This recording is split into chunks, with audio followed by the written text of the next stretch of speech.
وبعد اللي حصل لبويكا في الجزء الاول بتعدي شهور وسنين، وبيظهر بطل تاني على الساحة اسمه زايكوف، شخص عنيف وشرس، لعب اكتر من 35 مباراة ما خسرش ولا واحدة منهم، والمنافس اللي بيقع قدامه بيعصره وبينزل منه مساجين صغيرين، وده المقاتل الوحيد اللي بيعتمد عليه جاجا من بعد بويكا. بعدها جاجا بيكون خارج من مباراة في السجن، فبتقع منه فلوس، بيقول للشخص اللي بيمسح الطرقة خد الفلوس اللي وقعت، بيقول له مش عايز من وشك حاجة. جاجا بيسمع الصوت وبينصدم لان ده بيكون بويكا، بيروح ورا الزنزانة وبيقول له بص انا بسببك عملت فلوس كتير جدا، فانا هدبر لك زنزانة كويسة وشغلانة احسن من دي. بيقول له انا مش عايز ده، لو عايز تساعدني بجد رجعني الحلبة تاني. بيقول له انت اتجننت، خليني وافقتك ونزلت الحلبة قدام منافس ضعيف، هتعمل ايه قدام واحد زي زايكوف لو لمحك على الحلبة هيشرب من دمك. هو بيسيبه ويمشي. بويكا بيروح يطلب تخفيف للمدة بتاعته، ولكن الضابط ده بيقول له انت مستهون بالجرائم اللي انت ارتكبتها، انت علشان تقف قدام المحكمة وتطالب بتخفيف العقوبة لازم تقضي هنا 15 سنة كمان على الاقل. بعدها بيرجع الزنزانة وبيبدأ يتمرن على رجله علشان يعرف يقف عليها تاني. هو في الوقت ده بيعلنوا عن مسابقة جديدة عالمية منظمة في سجن جورجيا. المسابقة دي بتضم افضل 8 ملاكمين في العالم، واللي هيكسب المسابقة دي هتكون جايزته الحرية، واللي هيثبت انه افضل مقاتل في السجن هيشارك في البطولة دي. طبعا زايكوف بيخلص على كل الملاكمين اللي في السجن وبيكون هو المؤهل. وفي الوقت ده بويكا بيحلق شعره وبيرجع على الحلبة، بيمس على زايكوف وبيقول له انا البطل هنا يلا، ولكن الحرس بياخدوه علشان يرموه بره، ولكن جاجا بيقول لهم سيبوه يلعب. الحرس بيسيبوه وبويكا بيطلع على الحلبة وبيقلع التيشيرت، بيعمل في زايكوف حاجات ما بتحصلش غير خميس وتلات، بيكسر عظم وشه وبياخده يمين في شمال، بيديله الفينش الاخير وبيكسب الماتش. وبكده بويكا اتأهل للبطولة، ولكن انت تخيل عمل ده كله وهو عنده كسر في رجله. المهم بياخدوا بويكا علشان ينقلوه على السجن اللي هتتلعب في البطولة. بيوصل هناك وبيكون وصل السبع ملاكمين اللي هيشاركوا في المسابقة. كل واحد فيهم بيبدأ يعرف نفسه للضابط. اول واحد فيهم بيكون اسمه تشايلم من كوريا ودخل السجن بسبب جريمة قتل. اللي بعده بيكون اسمه اندرو من كرواتيا واتسجن بسبب انه قتل 2. اللي بعده اسمه بيتر قتل 3. اللي بعده بويكا وده كلنا عارفينه. اللي بعده رودريجو حرامي قد الدنيا من البرازيل. اللي بعده تيربو لسانه طويل وبيحب يهزر كتير متهم بجريمة قتل مزدوج من امريكا. واخيرا راؤول اللي شايف نفسه من وسطهم لانه كان ظابط واتحبس بتهمة تهريب وقتل واتحكم عليه بمؤبد. هو ما حدش يعرف ده غير المسؤولين والظباط. جورد بيديلهم المعلومات اللي هيمشوا عليها، هو بيقول لهم كل واحد فيكم ملوش غير ساعة واحدة يتدرب فيها وباقي اليوم شغل. هو في الوقت ده بيوصل السبعة اللي كل واحد فيهم مسؤول عن سجين من اللي في المسابقة، بيجمعهم رايز اللي هو منظم البطولة، واللاعب بتاعه هو راؤول. هو بيقول لهم انتوا دفعتوا مبالغ كبيرة جدا علشان تجيبوا لعيبتكم هنا، ويا بخت اللي المقاتل بتاعه هيكسب النهائي. طبعا هياخد فلوس بالكوم، والحرس في وقتها بياخدوا اللعيبة ينزلوهم شغل. الشغل ده بيقلل من لياقة المقاتل لانه بيفضل طول اليوم يكسر في الصخر. اللعيبة بتكون كلها شغالة وراؤول قاعد مفخد تحت الشمسية. اللعيبة بتاخد بالها من ده لكن محدش بيقدر يتكلم. بعدها بيرجعوا السجن وبيبدأوا تدريب، وجورد بيدخل لراؤول وبيديله العلبة دي اللي بيكون فيها حقن منشطة. هو ما بيتدربش زي باقي اللعيبة، بيكون ليه مكان خاص وبيتدرب على البني ادمين ابن الهرمة. المهم بتبدأ اول جولة في البطولة، وبويكا بيكون خايف جدا من رجله، وبتبدأ المباراة الاولى بين البرازيلي واليوناني، وانا بيكون مسيطر طول وعرض رودريجو البرازيلي وبيمسح بوش الواد الحلبة وبيكسر عظمه وبيكسب الماتش. تاني جولة بيكون اندرو الكرواتي والتيربو الامريكي، وتيربو هو اللي بيكون مسيطر وبيكون مكسر عظم الواد وبيلعب في وشه البخت، بيخلص عليه وبيكسب الماتش. الجولة اللي بعدها بتكون بويكا ضد الفرنسي جون، وجاجا بيكون خايف جدا علشان رجل بويكا، ولكن بويكا بيفاجئ الجميع وبيقدم اداء خرافي. بذمتك يا جدع ده منظر واحد رجليه مكسوره، امال انا بقى ايه مشلول؟ المهم بيعرف يتعامل وبيكسب الماتش بجداره. الماتش اللي بعده بيكون راؤول الكولومبي ضد تشاي الكوري، فيل ضد نمله، ما هي ماشيه كوسه بقى. المهم راؤول ابن الهرمه بيفضل يلعب بالواد الكوري زي القطه ما بتلعب بالفار، هو بيكسب بكل سهوله. بعدها جورد بيروح للعيبه اللي خسروا وبيقول لهم جود لاك. اللعيبه بيجهزوا شنطهم علشان كل واحد يرجع السجن اللي جه منه. العساكر بياخدوهم ولكن بيسيبوهم بره، هو مره واحده بيضربوهم بالرصاص ولاد الصرمه. تاني يوم اللعيبه كالعاده بتنزل تكسر في الصخر وبيربطوا بويكا مع تيربو. بيقول له انا شفتك وانت بتلعب امبارح وعرفت ان رجليك مكسوره، ولما هنقف ضد بعض هكسر لك التانيه. فبويكا بياكل واحده بيفصل له النور وبيبدا القتال ما بينهم. الحرس بيبعدوهم عن بعض وبيحبسوهم انفرادي، والزنزانه بتكون يا دوب على قد الوقفه، يعني لو شخص 70 كيلو الباب ما يقفلش. تيربو بيفضل يتكلم مع بويكا ويلوم على اللي هو عمله، وبويكا ما بيكونش قادر يتكلم بسبب الالم اللي حاسس بيه في رجله. بعدها بويكا بيتكلم مع تيربو وبيبداوا يبقوا اصحاب. تاني يوم بويكا بيقابل جاجا وبيقول له ان الظابط اللي اسمه جورد بيشغلهم في الصخر، وتيربو هو كمان بيقول نفس الكلام. جاجا بيغضب من الكلام ده وبيروح للظابط جورد بيقول له انت ازاي تشغل المقاتلين في الصخر؟ بيقول لهم علشان رايزو هو اللي عايز كده. رايزو بيقول لهم انا بشغل اللعيبه بتاعتكم علشان يخسروا، لان مفيش غير لاعب واحد هو اللي هيكسب وهو راؤول. بيقولوا له طب واللعيبه بتاعتنا؟ بيقول لهم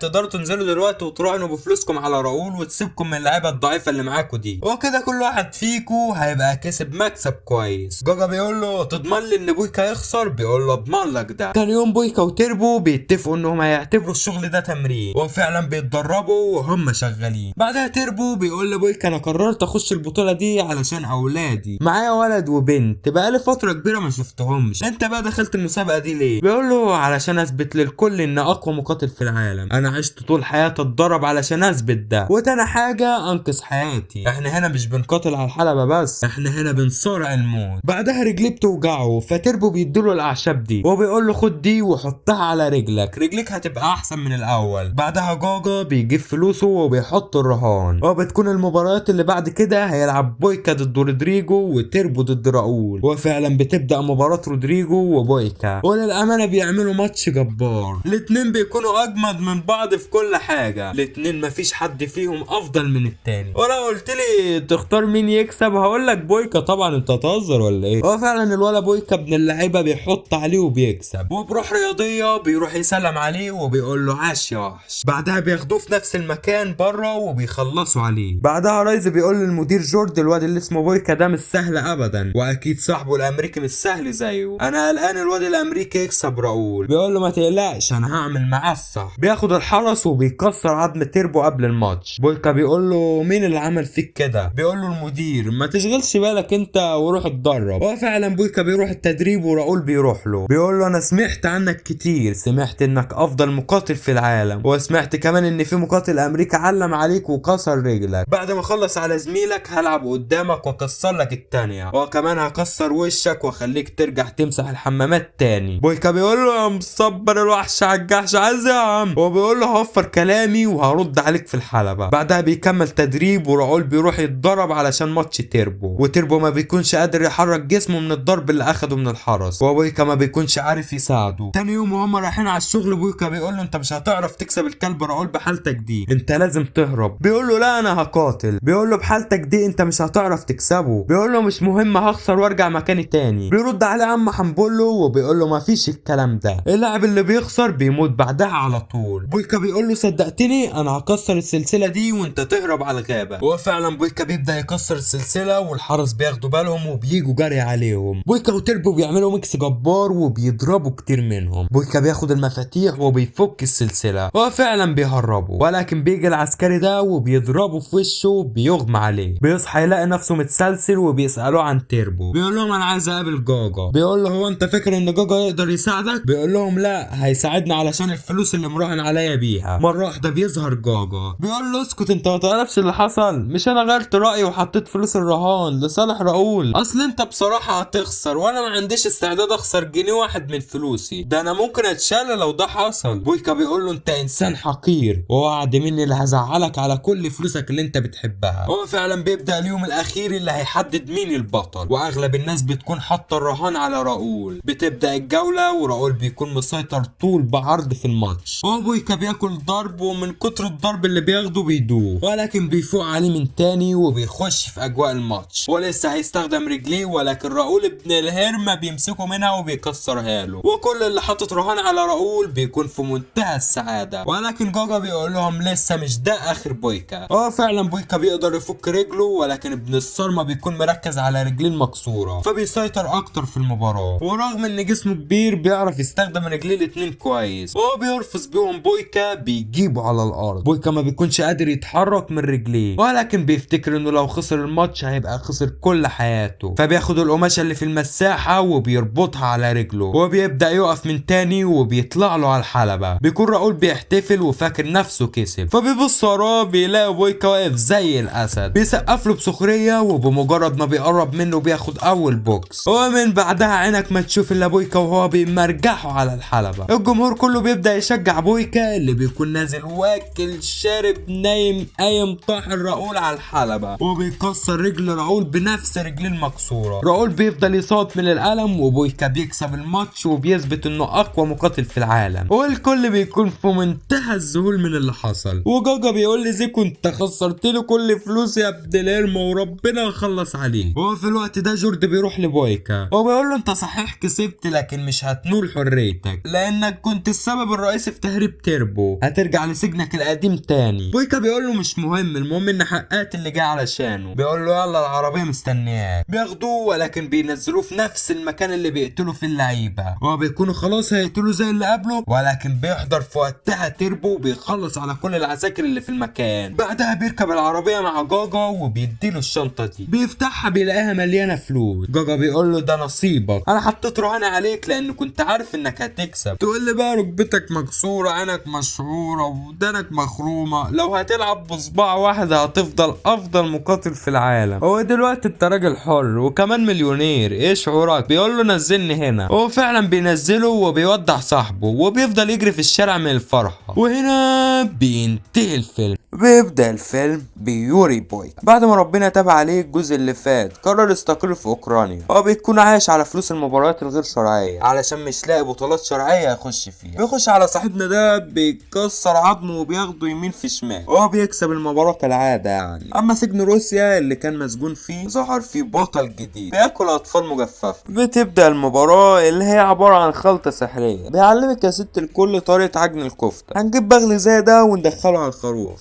على حسب ما انت بتحبيها ضاني ولا عجالي، ونخلي البغل يفرم الخروف هتطلع معانا الكفته بالشكل ده. المهم بيخلص فرمه وبيكسب الماتش. بعدها بويكا بيروح يتبرع للكنيسه، فالقسيس بيساله بيقول له هو انت لسه بتلعب مباريات غير شرعيه؟ بيقول له ايوه لسه. بيقول له تفتكر ربنا راضي على اللي انت بتعمله؟ بيقول له ربنا اداني موهبه ولازم استغلها. بيقول له ولا نفترض وانت بتلعب الشخص اللي قدامك مات، هيكون ايه احساسك؟ سيبك من احساسك، احساس اسرته واهله. بويكا بيتاثر شويه وبيسيبه وبيروح التمرين. مدير اعماله بيجيله وبيقول له افرح يا بويكا لقيت لك بطوله اوروبيه رسميه. بيقول له الاهم شرعيه؟ بيقول له اكيد. بيقول له مستني ايه؟ يلا بينا. بيروح هناك وقبل ما بيبدا المباراه مدير اعماله بيقول له خلي بالك المباراه دي مباراه تاهيل، يعني لو كسبتها هتروح البطوله والمنافس اللي قدامك مش سهل خالص، دماغه انشف من دماغك. بيقول له ولا يهمني هكسرها له، انا ما عنديش حل غير ان اكسب المباراه دي واخش البطوله. وها هي اللحظات المنتظره، وبويكا اتاكد من نظرات المنافس ليه انه مش سهل خالص. وبتبدا المباراه. بويكا بيمسك الواد وبياخده طحن صحن شحن اصلي. طبعا الواد ما بيسكتش وبيقوم على بويكا، وقبل ما بيسخن بويكا بيصده وبيكسر صدره ورجليه وايده. بيقع على الارض ولكن دماغه ناشفه وبيقوم تاني. بيروح له وبيشقلطه على الارض، بيقول له احسن لك ما تقومش تاني.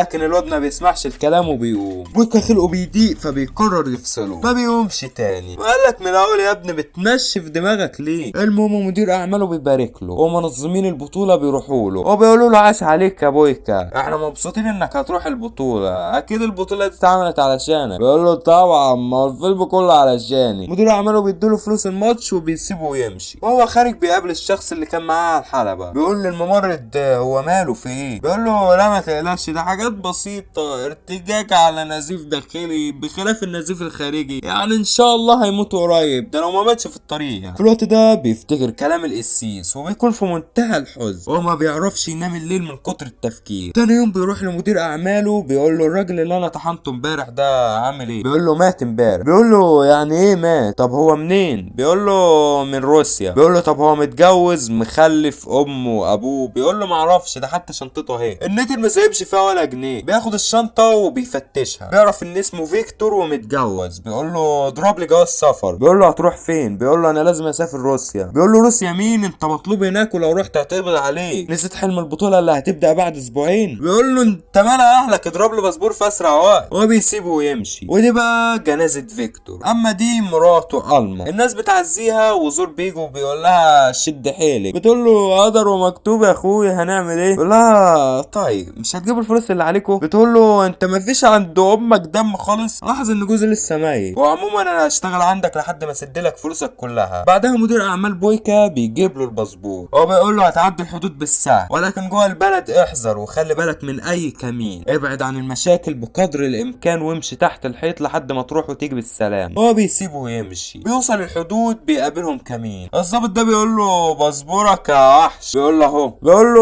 وانت بقى داخل البلد تعمل ايه؟ بيقول له عمتي ماتت ورايح اورث فيها، تحب تيجي تورث معايا؟ بيقول له الله تسلم. واخيرا بيوصل لألما اللي بتكون مشغله صاله الرياضه اللي سايبها لها جوزها. في الوقت ده رجاله زور بياخدوها علشان تروح شغلها الجديد. الشخص ده بياخد باله من بويكا، بيقول له انت محتاج حاجه يا وحش؟ بيقول له تسلم يا جحش، بس عايز اعرف البت دي رايحه فين. بيوصف له المكان وفعلا بيوصل هناك. المكان ده بقى كينج في اي حاجه وكل حاجه ممنوعه، صاله قتالات غير شرعيه، مخدرات، نسوان، كل حاجه. المهم اول ما بيخش جوه بيكون في ماتش بيتلعب لبطل المكان، بيخلص على خصمه وبيقول يا مكان ما فيهوش راجل غيري، حد له شوف حاجه. بويكا بيتضايق ولكن بيتصدم لما بيلاقي علما اشتغلت في المكان. بتاخد بالها ان بويكا بيروح وراها في كل مكان، فبتروح له بتقول له انت بتراقبني يا جدع انت؟ بيقول لها لا بس انا عايزك في كلمتين، انا جيت من اخر الدنيا علشان اقولهم لك. في الوقت ده الامن بيقفشوه وبيقولوا لألما كملي شغلك وانت تعالى معايا بره، وبيهددوا بالسلاح. بيقول له هي هتخلص شغل امتى؟ قائد الامن بيقول لهم ردوا عليها يا رجاله. الرجاله بتحاول ترد ولكن بويكا بيكون صاحلهم وبيكسر عظمهم. في الوقت ده القائد بيثبته بالسلاح، فبياخد السلاح منه وبيريحه على الارض. في وقتها زور بيسقف له بيقول له لا عجبتني، انا عايزك تقاتل في الصاله بتاعتي هنا. بيقول له انا ما جيتش هنا علشان اقاتل. بيقول له امال جيت علشان ايه؟ بيقول له جيت هنا علشان البنت اللي كنت بتكلم معاها. بيقول له ها ألما؟ لا ألما دي ملكي، مش ألما بس، المنطقه كلها ملكي، ولو حاولت تتكلم معاها باي شكل هعمل معاك الجلاشه، ويلا انجلع من هنا. بيسيبه ويمشي. وزور بيقول لرجالته راقبوه. بيروح ينام ولكن جوز ألما بيطارده في احلامه. تاني يوم الصبح بيروح النادي الرياضي لألما، ولكن الشخص ده بيقول له ممنوع، فبيكشف له. بيخش جوه وألما اول ما بتشوفه بتقول له انت تاني؟ قول لي بقى ايه حكايتك؟ بيقول لها انا جيت علشان اوصل لك رساله سايبها لك جوزي. هو الكلب اللي اسمه زورو ده بيضايقك؟ بتقول له لا انا شغال عنده علشان جوزي خد منه فلوس فتح بيها النادي ده، بس شكرا ليك انت شخص كويس جدا. هو انت تعرف فيكتور جوزي منين؟ بيقول لها لا ما فيش،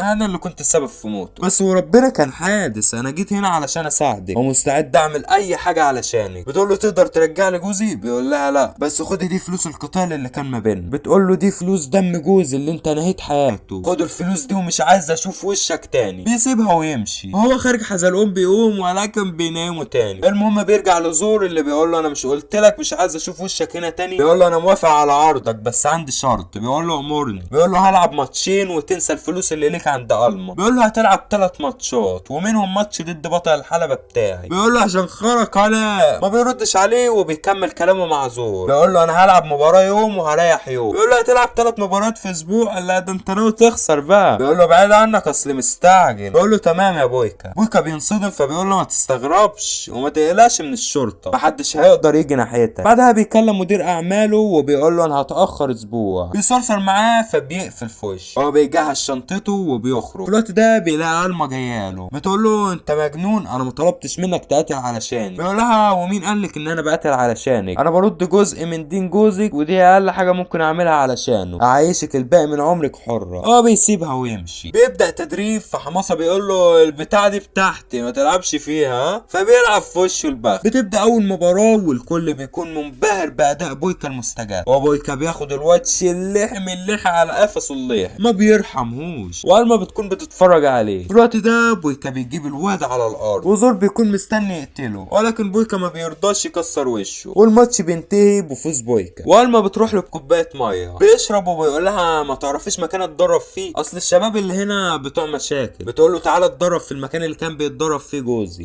بتكون في منتهى الحزن. تاني يوم بيروح هناك وبيبدا تدريب والعيال بتكون بتتفرج عليه. ألما بتيجي تاخدهم علشان ما يزعجوهوش فبيقول لها عادي سيبيهم. المهم بتبدا تاني مباراه وزور ابن الهرمه المره دي بيدخل عليه 2. بيقول له في صحتك يا بويكا عايزك تشد حيلك ها. وبتبدا المباراه ورغم انهم 2 عليه بيخش عليهم صوت وبيدي واحد فيهم ركله مزدوجه، بيريح وبينفرد بالتاني. تاني. هو بيروق عليه والما بتكون منبهرة بيه جدا. في الوقت ده التاني بيقوم ولكن بويكا بيبدل عليهم، ولكن ابن الصرمة ده بيضربه في ظهره وبيعجزه خالص. بيبص قدامه بيلاقي علما بتديله طاقة ايجابية فبيرجع يكهرب الواد اللي كسر له ظهره. التاني بيحب يعمل نمرة فبيقول لهم خدوا النمرة دي، زيرو مفيش، اسألك ما تسألنيش، وها هي الضربة المزدوجة القاضية. بياخدوها ما بيقوموش تاني. والما بتكون في منتهى السعادة. بويكا بيكون في طريقه لتحقيق النجاح وزور ما بيكونش عارف يوقفه ازاي، فبيقول له الظابط ده انا عايزك تخرج له كشمار من السجن. الظابط بيقول له مستحيل. بيقول له طب وكده؟ بيقول له كده صعب. بيقول له هتاخد زيهم مرتين لما يخرج. بيقول له اعتبره عندك يا كبير. بعدها بويكا بيروح يتدرب ولكن بيكون ظهره شادد عليه. الما بتجيله وبتقول له خد المرهم ده لظهرك. بياخده منها ولكن ما بيعرفش يدهن ظهره. بتقول له هات عنك يا اخويا ساعدك. بيقول لها لا لا شكرا. بتقول له رحمة فيكتور لا تجيب. بتحلفه بالغالي فما بيقدرش يتكلم. بتدهن له ظهره وبيروح ينام. تاني يوم رجالة زور بيبلغوا زور ان بويكا بيقضي طول الوقت مع الما. بيروح لها البيت وبيقرب منها. بتقول له نو تاتش مي بعد اذنك ما تلمسنيش. بيقول لها يبقى عملها بويكا. بتقول له ما اسمحلكش. بيقول لها على فكرة بويكا قتل جوزك. بتقول له كان حادث. بيقول لها هو فاهمك كده بيكدب عليكي، هو بيكون عايز ولكن بتبعده. بيضربها وبيقول لها قريب يا اما هقتله يا اما هرجعه السجن تاني. هو بيسيبها ويمشي. بتروح لبويكا وبتقول له احكي لي اللي حصل يوم المباراة ومن غير كده. بيقول لها بصي انا كنت شخص شرس ما عندوش رحمة، دخلت حلبة سجون ودخلت قتالات غير شرعية على عدد شعر راسك لحد ما ربنا هداني. قربت من ربنا وجاتني الفرصة وربنا كرمني ببطولة شرعية. لما وقفت قدام جوزك ما كنتش شايفه لا انسان ولا زوج، كنت شايفه حاجز بيني وبين حلمي. مش معنى كده ان كنت متعمد قتله، معنى كلامي ان كنت اعمى. انا اسف على اللي حصل لجوزك بسببي. بتسيبه وتمشي ومدير اعماله بيتصل بيه وبيقول له فينك يا عم الناس مستنيينك. بيقول له ما تقلقش انا هكون عندك النهارده في الميعاد. واخيرا بتبدا المباراه الاخيره ضد ايجور ملك الحلبة. بتبدا المباراه وايجور بيخش سخن حبتين، بيخبط فيه وبيرميه على الارض، وقبل ما يقوم بويكا بيكسر ظهره. في الوقت ده الما بتحس بوجعه، وانا مين يحس بوجع يا قمر. ايجور بيستمر ضرب فيه وبيرميه ناحيه الما، اللي اول ما بيشوف عينيها بياخد نفس الطاقه الايجابيه. في الوقت ده ويكا بيرجع له وبيكسر عظمه، بيعمل وشه فرح وبيعزم الما فيه، وانت برضه صاحب معزوم. المهم بيخلص عليه وبيكسب الماتش، والما بتكون في منتهى السعاده وبتبص هي وبويكا لزور بشماته، والناس كلها بتكون بتردد اسم بويكا. زور بيروح له وبيقول له عاش عليه، يلا بقى علشان هتقاتل بطل الحلبة. بيقول له مش هو ايجور بطل الحلبة؟ بيقول له لا بطل الحلبة واحد تاني خالص. بيقول له لا ده كان اتفاقنا. بيقول له ها كان اتفاقنا تلعب 3 مباريات وتقابل بطل الحلبة، يا اما كده يا اما العقد هيتلغي. في الوقت ده بيتصل بيه مدير اعماله وبيقول له انت فين؟ العربية بتاعتك هتتحرك دلوقتي. بيقول له انا مش هينفع اجي دلوقتي، حاول تغير الميعاد. بيقفل معاه وبيقول له زور هات لي الخروف اللي عندك. وها هو الخروف يا زميلي، نفس الواد اللي بياكل اطفال مجففة. الما بتنصدم وبويكا بينصدم وانا بنصدم وانت لازم تتصدم، وزور ولا على باله ابن الارم. المهم بيقلعوا الحديد اللي هو لابسه وبيخش على بويكا، وللاسف بويكا ما بيعرفش يعمل معاه حاجه وبياكل ضرب للصبح. في الوقت ده بويكا بيكون في منتهى الدروشه، بيبص على الما بتديله نفس الطاقه الايجابيه ولكن ما بتفرقش كتير المره دي. بياخد ضربتين بيقع مكانه. تقريبا الما محتاجه تعلي الفولت شويه بس عشان الواد بيموت. وفعلا الفولت بيعلى المره دي، وبويكا بياخد الخروف ده يمين في شمال بذكاء، وقبل ما يقع على الارض بيمسك رجليه وبيكسرها، وقبل ما يقف تاني بيجري عليه يوقعه، وبكل ذكاء بيسيبه يسيطر علشان يمسك ايده ويكسرها. بعدها بيجري عليه وبيديله الاشتريبنش بيجيبه بره الحلبة. هو بيكسب الماتش ولكن زور بيكون ناوي على الغد. بياخد الما وبيخلي رجالته يضربوا بويكا لحد ما بيكسروا عظمه. بويكا بيشوف الما وهي بتصرخ فبيقوم لهم تاني، بيخلص على كل الرجاله اللي في المكان، وزور بيكون عايز الما بالعافيه. في الوقت ده واحد من رجاله زور بيضرب بويكا طلقه في كتفه، ولكن بويكا بيناوله بالمضرب اللي في ايده وبيروح ورا زور. زور بيقول له هقتلها ارمي سلاحك. بيقول له احنا كان ما بيننا اتفاق يا ابن الصرمه. بيقول له ما انت الغبي، في واحد يامن لحد زي. في الوقت ده بويكا بيجري عليه وزور بيضربه بطلقه في جنبه، ولكن ده مش بيمنع بويكا يخبطه على الارض وبيكسر عظم وشه لحد ما بيجيب كاتشب وتقريبا كده مات. في وقتها بويكا بينزف كتير، والما بتقول له يلا نمشي بسرعه. بيقول لها لا لا انا عايزك تسامحيني على اللي انا عملته في جوزك، ارجوك يقول انك مسامحاني. في الوقت ده البوليس بيحضر وبيقبضوا عليه. بعدها بفتره بتجيله زياره في السجن وبتقول له ازيك يا بويكا، كنت عايز اجيلك من فتره فتره ولكن ما عرفتش، وجيت لك النهارده علشان اشكرك على اللي انت عملته معايا، وعايز اقول لك اني سامحتك. بتنتهي الزياره وبويكا بيرجع لحلبة السجن من جديد. ورساله لألما، مهما غبت يا ألما هيفضل بيني وبينك مكالمه. وهنا بينتهي الفيلم. لو وصلت لحد الدقيقه دي عاوزك تحط ايموجي الكفاس في الكومنتات علشان اعرف مين اللي كمل للاخر. وبرجولة كده انزل اعمل لايك واشتراك وزر الجرس علشان تشوف الجديد اول باول، وما تنساش تذكر الله وتصلي على النبي. اشوفك الفيديو الجاي يا زعيم. سلام.